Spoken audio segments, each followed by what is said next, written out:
तो वहीं यूक्रेन के राष्ट्रपति व्लादिमीर ज़ेलेंस्की का दावा है कि रूस के निशाने पर पूरा यूरोप है। हालांकि उन्होंने किसी देश का नाम तो नहीं लिया, लेकिन सीधा कहा कि यूक्रेन के बाद अगली बारी उनके पड़ोसी देशों की होगी।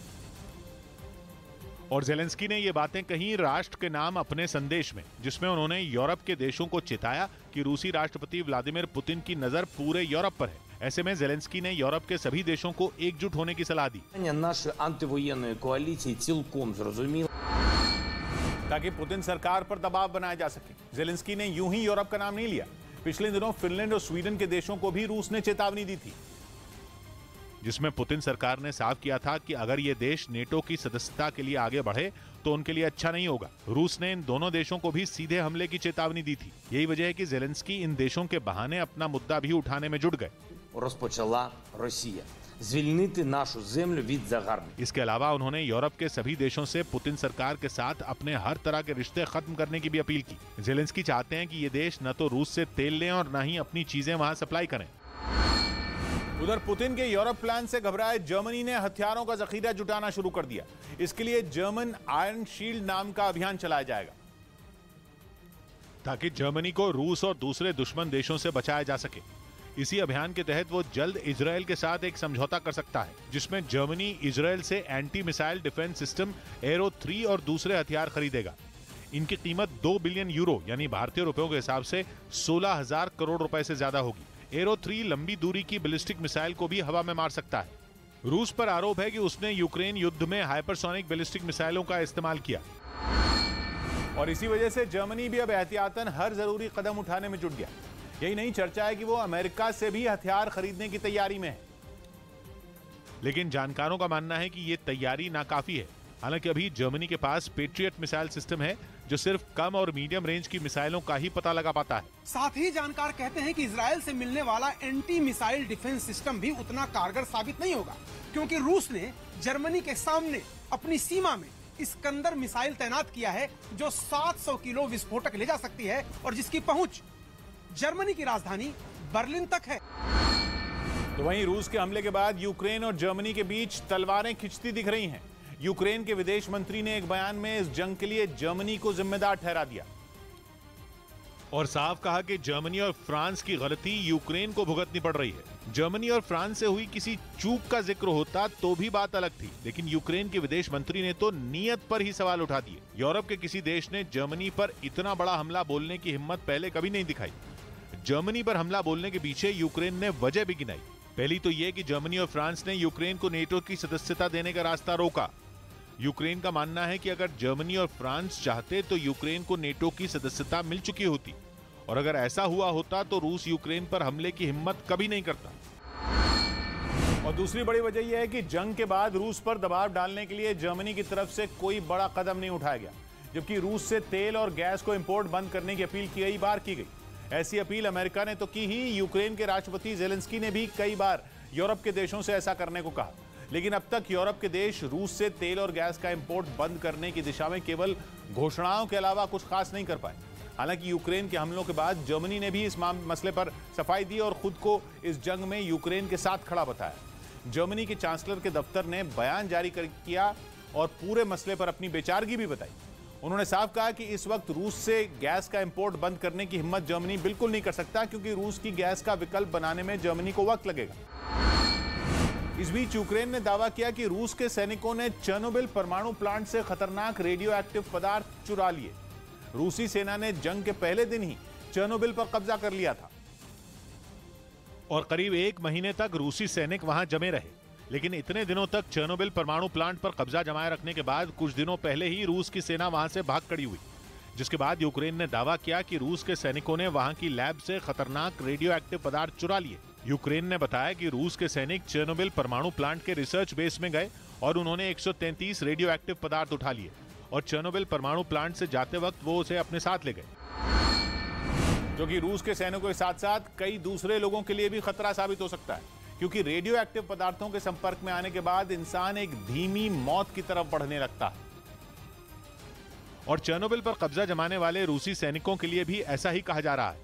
यूक्रेन के ऊर्जा मंत्री ने तो यहां तक कह दिया कि 1 महीने तक चेर्नोबिल परमाणु प्लांट के रेडिएशन के संपर्क में रहने वाले रूस के सैनिकों के पास सिर्फ 1 साल ही बचा है, यानी वो धीरे धीरे मौत की तरफ बढ़ रहे हैं। उन्होंने ये भी दावा किया कि रूस का हर सैनिक अपने साथ अपने घर एक चेर्नोबिल लेकर जा रहा है, चाहे वो जिंदा जाए या फिर मरने के बाद। यूक्रेन के ऊर्जा मंत्री ने हैरानी जताई कि आखिर रूस की सेना रेडिएशन के खतरे से इतनी अनजान कैसे रही, क्योंकि उन्होंने इस जगह पर करीब 1 महीने तक कब्जा जमाए रखा जहां रेडिएशन का खतरा सबसे ज्यादा था, और इसी खतरे की चपेट में आकर रूस की सेना के कई सैनिकों के बीमार होने की खबरें आई। साथ ही ये आशंका भी जताई गई कि चेर्नोबिल परमाणु प्लांट में रहने के दौरान उन्होंने रेडियो एक्टिव धूल उड़ाई।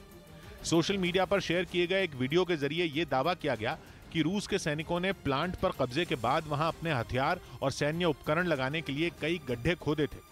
ड्रोन से ली गई तस्वीरों में ये गड्ढे परमाणु प्लांट के उस हिस्से में दिखाई दिए जिसे रेड फॉरेस्ट कहा जाता है। रेड फॉरेस्ट यानी प्लांट की वो जगह जहां रेडिएशन का खतरा सबसे ज्यादा होता है। इस वीडियो के सामने आने के बाद यूक्रेन ने दावा किया कि चेर्नोबिल से निकले रूसी सैनिकों ने रेडियो एक्टिव धूल को कीव समेत कई और इलाकों में फैला दिया, जिससे यूक्रेन के लोगों पर रेडिएशन का खतरा मंडराने लगा।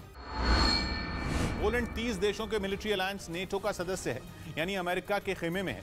नेटो के सदस्य देश होने की वजह से अमेरिका और पोलैंड के बीच ज्वाइंट मिलिट्री ड्रिल होना कोई बड़ी बात नहीं है, लेकिन जो बड़ा है वो है ड्रिल की टाइमिंग और लोकेशन।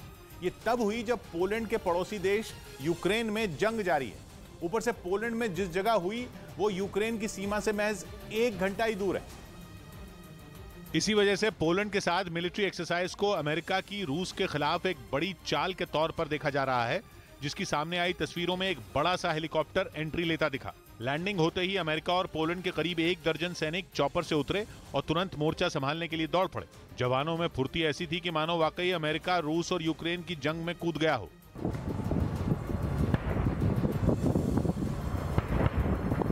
सेना के टैंक उबड़ खाबड़ मैदान में इधर से उधर दौड़ते नजर आए और फिर तोपों से गोले ऐसे बरसे मानो अमेरिका रूस को ललकार रहा हो।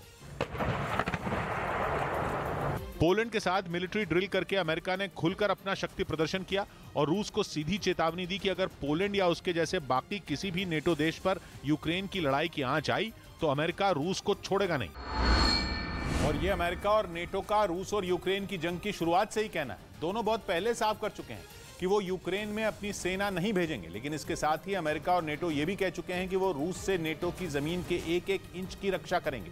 इसलिए अमेरिका और पोलैंड का सैन्य अभ्यास बेहद अहम है। दोनों की मिलिट्री ड्रिल दक्षिण पूर्वी पोलैंड के जेशुव शहर के पास हुई, जो कि यूक्रेन के बॉर्डर से करीब 1 घंटा दूर है। यूक्रेन के इतने करीब सैन्य अभ्यास का मतलब तो एक ही है कि अमेरिका देर सवेर यूक्रेन की जंग में उतरने की तैयारी कर रहा है। इस मिलिट्री एक्सरसाइज के जरिए अमेरिका एक तीर से 2 नहीं बल्कि 3 निशाने साधने की कोशिश में। 3 इसलिए क्योंकि पोलैंड ही ऐसा इकलौता नेटो देश है और अमेरिका का साथी है जो यूक्रेन का भी पड़ोसी है, रूस का भी पड़ोसी है और रूस के दोस्त बेलारूस का भी पड़ोसी है, जो कि इस जंग में खुलकर रूस के साथ खड़ा है। एरिया के हिसाब से दुनिया का सबसे बड़ा देश रूस पहली नजर में नक्शे पर भले ही यूक्रेन के सिर्फ पूर्व में नजर आता है, लेकिन अगर गौर से देखें तो वो यूक्रेन के उत्तर पश्चिम में भी है। यूक्रेन के उत्तर पश्चिम में कलिनिंग्राद रूस का वो प्रांत है जो उसके मुख्य हिस्से से जुड़ा हुआ नहीं है, बल्कि पोलैंड और लिथुआनिया के बीच में। इस लिहाज से पोलैंड यूक्रेन और बेलारूस के साथ रूस का भी पड़ोसी है और इसीलिए अमेरिका ने वहां अपने 10,000 से ज्यादा सैनिक तैनात किए हुए हैं। खबर है कि यूक्रेन जंग में अमेरिका ने हथियारों के जरिए तुर्की को मोहरा बना दिया।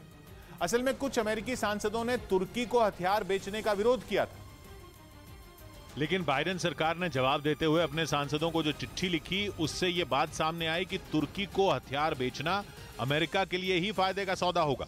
यूक्रेन से जंग के बाद यूरोप समेत दुनिया भर के समीकरण बिगड़े हुए हैं। यही दलील अमेरिकी सरकार ने सांसदों के सामने रखी। बाइडेन सरकार का दावा है कि अगर उसने तुर्की को F-16 लड़ाकू विमान और हथियार दिए तो इससे नेटो और खुद अमेरिका को काफी मदद मिलेगी, क्योंकि तुर्की भी नेटो का सदस्य देश है। असल में अमेरिका बिना स्वार्थ के कुछ नहीं करता।